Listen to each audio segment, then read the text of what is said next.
वालेकुम, good day, सत श्री अकाल और नमस्ते। तो आज फिर हम एटम्स पढ़ेंगे और सब मुझसे ये पूछेंगे कि हम सिर्फ एटम्स ही क्यों पढ़े जा रहे हैं। तो उसका रीज़न ये है कि हमें अपने आप को एटम्स से फेमिलियर करना है। हमने एटम्स से फेमिलियरिटी या मानूसियत को डेवलप करना है, बढ़ाना है इसे। फेमिलियरिटी, मानूसियत। जब हम इनसे मानूस हो जाएंगे एटम्स से, तो हमें उनसे डर नहीं लगेगा। और केमिस्ट्री की बुनियाद है एटम्स। तो ये मेरे पढ़ाने का एक मुख्तलिफ अंदाज़ है कि मेरा ख़्याल है कि इंसान को एटम्स पढ़ने चाहिए और उनसे फेमिलियरिटी डेवलप करनी चाहिए, उनसे फेमिलियरिटी पैदा करनी चाहिए, मानूसियत पैदा करनी चाहिए। और हमें जब शुरू में सारे एटम्स आ जाएंगे कि किसका कौन सा एटम है, किसका कौन सा एटम है, तो हम फिर आगे इसको बड़े एतमाद के साथ केमिस्ट्री पढ़ सकते हैं। तो आज हमने अपना तीसरा एटम पढ़ना है, यानी नहीं, हमने हाइड्रोजन पढ़ा है, हमने हीलियम पढ़ा है, हमने लिथियम पढ़ा है, और आज हमने अपना चौथा एटम पढ़ना है और जिसका नाम है बेरिलियम। और ये इसका सिंबल है। और इस बेरिलियम में जैसे कि आप देख रहे हैं 4 प्रोटॉन्स हैं और 4 ही इलेक्ट्रॉन्स हैं। याद है कि हमने देखा था कि जितने प्रोटॉन्स होते हैं उतने ही इलेक्ट्रॉन्स होते हैं। और इसमें आप देखें न्यूट्रॉन्स कितने हैं। न्यूट्रॉन्स मेरे ख्याल में 5 हैं। तो मैंने आपको बताया था कि न्यूट्रॉन के नंबर से पता नहीं चलता, उससे कोई फ़र्क नहीं पड़ता। जो चीज़ आपको बताती है कि ये एटम हाइड्रोजन का है, ये एटम हीलियम का है, या ये एटम लिथियम का है, वो क्या चीज़ है? Number of protons. Number of protons. तो नंबर ऑफ प्रोटॉन्स आपको बताते हैं कि कौन सा एटम किस चीज़ का है, राइट? Number of protons. तो आज का हमारा एटम, अब ज़रा हम कुछ थोड़ा सा तेज़ हो जाएंगे। पहले हमने रोज़ एक एटम पढ़ा, अब हम ज़रा तेज़ी पकड़ेंगे और आज कोशिश करेंगे कि 3 एटम्स पढ़ लें। तो इस बेरिलियम के एटम में आपने देख लिया कि क्या क्या है और कितने प्रोटॉन्स हैं। 4 प्रोटॉन्स हैं, 4 इलेक्ट्रॉन्स हैं और 5 न्यूट्रॉन्स हैं। और बेरिलियम एक मेटल है, इसके बहुत सारे इस्तेमाल हैं। और जब हम इस्तेमाल में आ जाते हैं तो घूम जाते हैं और इंसान थोड़ा सा परेशान हो जाता है। तो फ़िलहाल यानी केमिस्ट्री कुछ मुश्किल मज़मूनों में से एक मज़मून है। तो इसके लिए ज़रूरी है, केमिस्ट्री पढ़ने के लिए ज़रूरी है कि इंसान उसको जिस चीज़ पर को पढ़ रहा हो पहले सिर्फ़ उस पर तवज्जो दे। आपने सिर्फ़ एटम्स पे तवज्जो देनी है। फिर हम आगे चल के इन अपने तसव्वुरात को, इन कॉन्सेप्ट्स को आगे जाके इनको जोड़ते चले जाएंगे एक दूसरे से और इनको फैलाते चले जाएंगे। पहले हम अलग अलग पढ़ेंगे और फिर इनको जोड़कर अपने अपने कॉन्सेप्ट्स को बेहतर करते चले जाएंगे। तो अब हम सिर्फ एटम पढ़ रहे हैं, ठीक? और सब कुछ आप भूल जाएं। तो हमारे पास इस वक्त आपने देख लिया एक बेरिलियम एटम है। अब देखिए कि इसके अंदर देखिए 2, ये मैंने आपको बताया था, इस चीज़ को कहते हैं ऑर्बिट। वो रास्ता जिस पर इलेक्ट्रॉन्स चक्कर लगा रहे होते हैं न्यूक्लियस के गिर्द। अब यहाँ पर एक चीज़ आप देख रहे हैं जो कन्फ्यूजन पैदा करती है कि ये न्यूक्लियस के इर्द गिर्द एक लाइन बनाई हुई है। ऐसी कोई लाइन न्यूक्लियस के इर्द गिर्द नहीं होती। न्यूक्लियस सिर्फ एक स्पेस है, एक जगह है जहाँ पर प्रोटॉन्स और न्यूट्रॉन्स होते हैं। तो अब ये इलेक्ट्रॉन्स जो न्यूक्लियस के गिर्द चक्कर लगा रहे हैं जिस रास्ते पर, उसको ऑर्बिट कहते हैं और उसको शेल्स भी कहते हैं। Shells, right? ये देखें, शेल्स।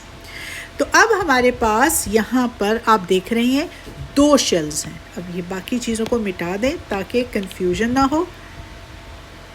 तो ये हमारे पास आ गए 2 शेल्स, एक इनर शेल और एक ये इसमें आउटर शेल। कल हमने एक नतीजा अखज़ किया था कि जो शेल न्यूक्लियस के बिल्कुल करीब होता है, जिसको हम इनर मोस्ट भी कहते हैं, तो उसके अंदर हमने देखा था कि 2 इलेक्ट्रॉन्स थे। अब आप अपनी पिछली वीडियोस देखें और उसमें देखें कि हाइड्रोजन में तो खैर एक ही प्रोटॉन था और एक ही इलेक्ट्रॉन था। हीलियम में 2 प्रोटॉन्स थे, 2 इलेक्ट्रॉन्स थे। लिथियम में 3 प्रोटॉन्स थे, 3 इलेक्ट्रॉन्स थे। तो जो लिथियम मैं एटम बना रही हूँ, ये लिथियम एटम है, तो इसके अंदर जो अंदर वाला शेल था उसमें 2 इलेक्ट्रॉन्स आए और एक इलेक्ट्रॉन इस दूसरे नंबर वाले शेल में चला गया, यानी अंदर वाले शेल में 2 से ज़्यादा इलेक्ट्रॉन्स नहीं आए।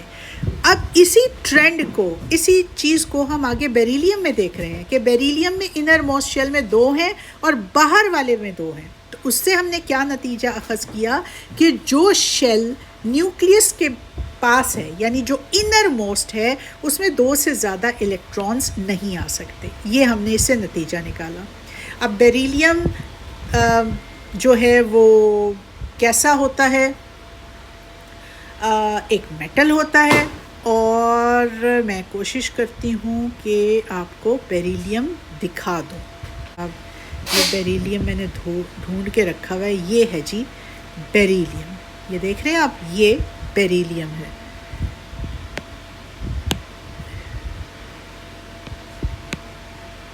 ये है बेरिलियम और बेरिलियम क्या है? एक मेटल है।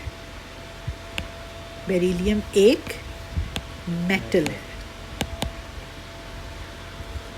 अब आगे इसके इस्तेमाल पे आ जाएं, तो अगर इस्तेमाल के बारे में बातें करेंगे तो फिर हम थोड़ा सा कंफ्यूज हो जाएंगे। जहाज़ों में इस्तेमाल होता है, एलॉयज़ में कल मैंने आपको बताया था 2 धातों को मिलाकर जब एक नई धात बनाई जाती है उसको एलॉय कहते हैं। सेरामिक्स में जैसे बाथरूम के बेसन जिस चीज़ से बनते हैं वो चीज़ होती है सेरामिक्स में इस्तेमाल होता है, एलॉयज़ में इस्तेमाल होता है। सेरामिक्स जो बाथरूम के बेसन या कमोड जिस चीज़ से बनते हैं उसको सेरामिक्स कहते हैं। बाकी आप चीज़ें कोई ज़रूरत नहीं है, जहाज़ों में इस्तेमाल होता है। तो ये हैं इस्तेमाल किसके? बेरिलियम, बोरॉन का। ठीक, बोरॉन एक मेटलॉइड है। अभी बताती हूँ कि मेटलॉइड क्या होता है। और ये बोरॉन में आप देख रहे हैं बीच में 5 प्रोटॉन्स हैं, अलग अलग प्रोटॉन्स नहीं बनाए गए। और जब 5 प्रोटॉन्स हैं तो 5 ही इलेक्ट्रॉन्स होंगे। तो आप इसमें देख रहे हैं 2 शेल्स, राइट? आप इसमें देख रहे हैं 2 शेल्स। कौन से 2 शेल्स हैं? इनर मोस्ट शेल है जिसके अंदर ये आपको 2 इलेक्ट्रॉन्स नज़र आ रहे हैं और उसके बाद ये बाहर वाला शेल है उसमें 3 इलेक्ट्रॉन्स नज़र आ रहे हैं। तो बोरॉन में कितने हैं? 5 इलेक्ट्रॉन्स हैं। और इनर मोस्ट शेल में, यानी जो न्यूक्लियस के साथ वाला शेल है, न्यूक्लियस के सबसे करीब शेल है, उसके अंदर 2 हैं और बाकी में 3 हैं और बोरॉन का सिंबल है B।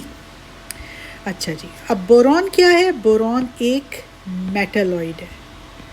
ठीक, मेटलॉइड का क्या मतलब है कि उसके अंदर मेटल की खुसूसियात भी हैं और नॉन मेटल्स की भी हैं, यानी वो ख़ास कोई अच्छा मेटल तो अच्छा ही है लेकिन बहरहाल मेटल और नॉन मेटल के दरमियान की चीज़ है। तो इसलिए हम इसको कहते हैं, ये क्या हो रहा है भाई, तस्वीर के आसपास नहीं लिखा जा रहा, तो इसको हम कहते हैं मेटलॉइड। मेटलॉइड, ठीक। अच्छा जी, अब हमने पढ़ लिया बोरॉन और ये देखें जी, ये है बोरॉन, ऐसा दिखता है, नज़र आ रहा है, चमक रहा है। और अगला इम्पॉर्टेंट आइटम है हमारा कार्बन। अब कार्बन में आप देख रहे हैं कि 6 प्रोटॉन्स हैं, तो खुद ब खुद पता चल जाएगा कि 6 इलेक्ट्रॉन्स होंगे। 6 प्रोटॉन्स हैं और 6 इलेक्ट्रॉन्स हैं और बाकी न्यूट्रॉन्स कितने भी हों डजेंट मैटर, ठीक है। न्यूट्रॉन का नंबर का प्रोटॉन और इलेक्ट्रॉन के नंबरों से कोई ताल्लुक़ नहीं है। तो अब 5 प्रोटॉन्स हैं और 5 इलेक्ट्रॉन्स हैं। तो आप देख रहे हैं कि इनर मोस्ट शेल में, जो शेल सबसे करीब है न्यूक्लियस के, उसमें आपको 2 इलेक्ट्रॉन्स नज़र आ रहे हैं और उसके बाद उससे अगले शेल में 4 इलेक्ट्रॉन्स नज़र आ रहे हैं। तो कार्बन क्या है? कोयला, जो जब सर्दी लगे और बिजली गई हो तो कोयला कार्बन है। और जनाब जली हुई लकड़ी, जो उससे भी एक कोयला बनता है ना, जो बिल्कुल काली लकड़ी हो जाती है, वो भी कार्बन है। और जो पेंसिल का सिक्का है, पेंसिल का सिक्का जिससे आप लिखते हैं, वो भी क्या है? कार्बन है।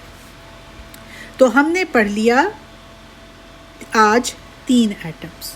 ठीक, कौन से 3 एटम्स हमने पढ़े हैं? आज हमने पढ़ा बेरिलियम, बोरॉन और कार्बन। अब हम एक थोड़ा सा रिवाइज करते हैं इन सारे एटम्स को। ठीक है, तो देखें कैसे रिवाइज करते हैं हम कि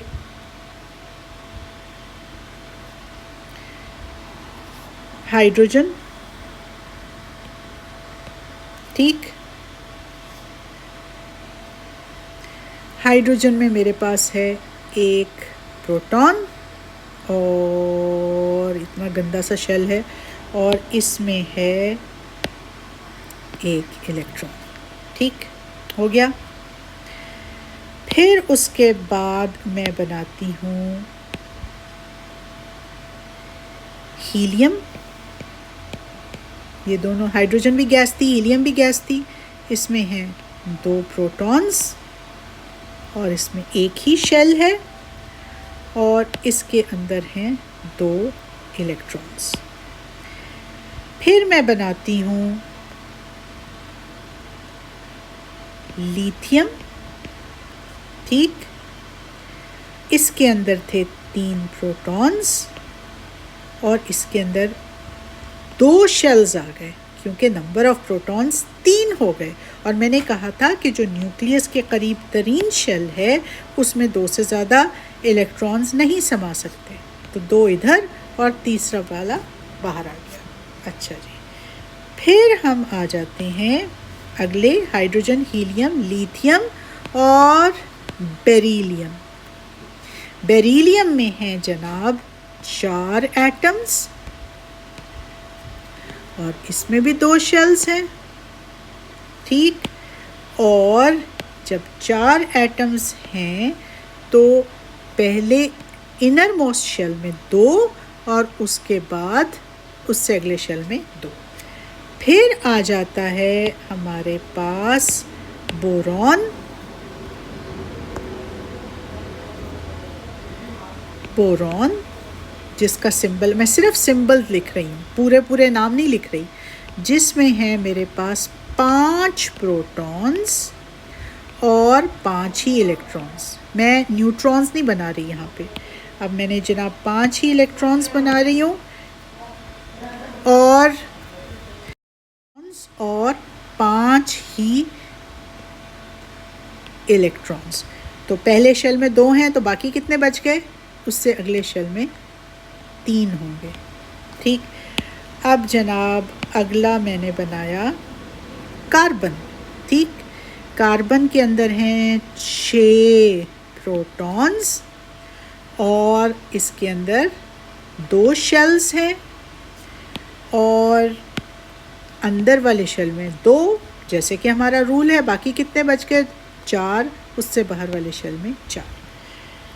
तो ये हमने 6 तरह के एटम्स पढ़ लिए हैं, hydrogen, helium, lithium, beryllium, boron और कार्बन। फिर मैंने आपको पहले वाले लेसन में, सबक में बताया था कि ये इनकी 2D शेप्स हैं। अब ये जो शेल्स हैं ये असल में कैसे हैं, यानी इलेक्ट्रॉन्स असल में किस तरह से चक्कर लगा रहे होते हैं, तो उसके लिए मैं अभी आपको एक तस्वीर दिखाती हूँ। अब ये तस्वीर आप देख रहे हैं कि इसमें इस तरह से ये चक्कर लगा रहे होते हैं, सारे इस तरह से नहीं चक्कर लगा रहे होते, कोई मुख्तलिफ डायरेक्शंस में ये शेल्स या ये ऑर्बिट्स होते हैं। ठीक, तो ये वाली बात भी हमें समझ आ गई। अब अगला आपका काम ये है कि मुझे अगर कोई एनिमेशंस की एटम की एनिमेशंस की यूट्यूब के ऊपर कोई और वीडियोस मिली तो उनकी लिंक्स मैं आपको डिस्क्रिप्शन में डालकर दे दूँगी, आप लोग वो ज़रूर देख लीजिएगा। तो आज हमने 6 तरह के एटम्स पढ़ लिए हैं। हाइड्रोजन का एक एटम, यानी दुनिया में, यूनिवर्स में, कायनात में बहुत, मेरे ख्याल में 109, तकरीबन 109 तरह के एटम्स मौजूद हैं। कितनी तरह के? 109 तरह के एटम्स मौजूद हैं। नहीं, मेरा ख्याल है 109 नेचुरल एटम्स कितनी तरह के हैं। अब मैं कुछ ख़ास कायनात में कितने तरह के एटम्स मौजूद हैं? 92, सॉरी 109। मैंने इसलिए कहा था कि कुछ एटम्स अब हम लोगों ने खुद भी बना लिए हैं। तो कितने तरह के एटम्स कायनात में नेचुरली, कुदरती तौर पे मौजूद हैं? 92 तरह के एटम्स कायनात में मौजूद हैं, ठीक है। और इन्हीं एटमों से बहुत सारी चीज़ें बनती हैं, इन्हीं एटमों से मुख्तलिफ़ तरह की चीज़ें बनती हैं, ठीक है। तो हमने अब आज कितनी तरह के एटम्स पढ़े हैं? 6 तरह के तो हम पढ़ चुके हैं। तो ऑफ कोर्स हम 92 तरह के तो नहीं पढ़ेंगे, लेकिन कुछ ज़रूरी किस्म के एटम्स पढ़ लेंगे, ठीक। तो कायनात में कितनी तरह के एटम्स मौजूद हैं? 92 टाइप्स के एटम्स मौजूद हैं, और कुछ एटम्स इंसानों ने खुद भी बना लिए हैं, इसलिए टोटल टाइप्स ऑफ एटम्स हम कहते हैं कोई 109 तरह के हो गए हैं, ठीक। ये बात आपको समझ आ गई? तो अभी आप परेशान ना हों, बहुत सारे वर्ड्स केमिस्ट्री के पहले चैप्टर में लिखे हुए हैं, कहीं कुछ लिखा है, कहीं कुछ लिखा है। तो आपने जब केमिस्ट्री पढ़नी है तो आप बाकी सब बातें भूल जाएं। अब तक का हमारा कॉन्सेप्ट है कि हम पढ़ रहे हैं एटम्स और उसके बुनियादी ज़र्रात, कि एटम्स किन ज़र्रात से बने हैं। और हमने कहा था कायनात में 92 टाइप्स के एटम्स हैं, जिसमें से 6 हमने पढ़ लिए हैं। उसमें हमें पता है कि न्यूक्लियस में प्रोटॉन्स होते हैं और इलेक्ट्रॉन्स शेल्स में न्यूक्लियस के गिर्द चक्कर लगा रहे होते हैं, और वो शेल्स चूड़ियों की तरह, यानी इस तरह नहीं है जैसे इन तस्वीरों में नज़र आ रही हैं, वो शेल्स इस तरह के होते हैं। और ख़ुद से भी सर्च करें यूट्यूब पर, आप लिखें एनिमेशन ऑफ एन एटम, तो आपको एटम की बहुत सारी वीडियोस नज़र आएंगी जिसमें आपको दिखाई देगा कि एटम असल में कैसा होता है। या आप लिखें animation of a hydrogen atom, animation of a helium atom, animation of a lithium atom, animation of a beryllium atom, boron atom, carbon atom. तो जितना आप यूट्यूब को, इंटरनेट को, जितना आप उसको इस्तेमाल करना सीखेंगे, उतना ही आपकी इल्म में इजाफा होगा। हम एक आखिरी बात पर ख़त्म करते हैं कि हाइड्रोजन एक गैस है, और ये गैस किससे बनती है? हाइड्रोजन एटम्स से, ठीक। और ये एटम्स आपको नज़र नहीं आ सकते, माइक्रोस्कोप से भी नज़र नहीं आते। किस तरह हमने जाना कि ये एटम्स से बनी है? ये बात की बात है। फिर हीलियम एक गैस है, मैं सबके सिंबल लिख रही हूँ सिर्फ, और ये किससे बनी है? हीलियम एटम्स से, ठीक। लिथियम एक धात है, एक मेटल है, और वो किससे बना है? ठीक है, एक मेटल है, और वो किससे बना है? लिथियम एटम्स से।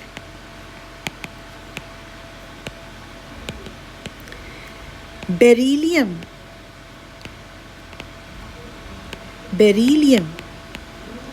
एक मेटल है, और वो किससे बना है? बेरिलियम एटम्स से, ठीक।